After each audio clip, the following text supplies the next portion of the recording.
త్రిషపై trolls, career close అయిపోయినట్టే అంటున్న fans. ఆ వివరాలని చూసుకునే ముందు మన ఫిల్మీ బౌల్ ఛానల్ని లైక్ చేయండి, షేర్ చేయండి, సబ్స్క్రైబ్ చేసుకోండి. Hello movie lovers. లెజెండరీ దర్శకుడు మణిరత్నం, యూనివర్సల్ హీరో కమల్ హాసన్ కాంబోలో రూపొందిన తగ్లఫ్ సినిమా భారీ అంచనాల మధ్య విడుదలైంది.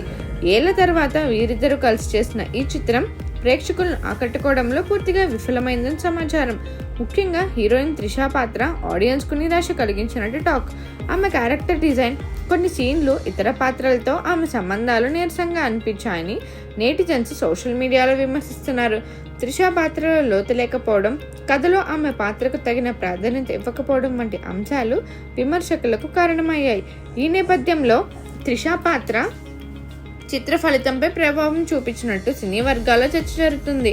త్రిష పాత్రపై వచ్చిన విమర్శలు చర్చల్లో ప్రధానంగా నిలిచాయి. మణిరత్నం, కమల్ హాసన్ వంటి దిగ్గజాల నుంచి వచ్చిన ఈ చిత్రంపై అంచనాలు ఎక్కువగా పెట్టుకున్నారు అభిమానులు. కానీ ఇందులో ఆశించిన అంశాలు పెద్దగా లేవు. ముఖ్యంగా త్రిష పాత్రకు సంబంధించిన ఈ విమర్శలు సినీ అభిమానుల్లో తీవ్ర చర్చనీయాంశంగా మారాయి. మరి ఈ ప్రభావం ఆమె కెరియర్పై ఎలా పడుతుందో చూడాలి. మరిన్ని మూవీ అప్డేట్స్ కోసం, ఫిల్మ్ రివ్యూస్ కోసం ఫాలో అవుతుండండి ఫిల్మీ బౌల్.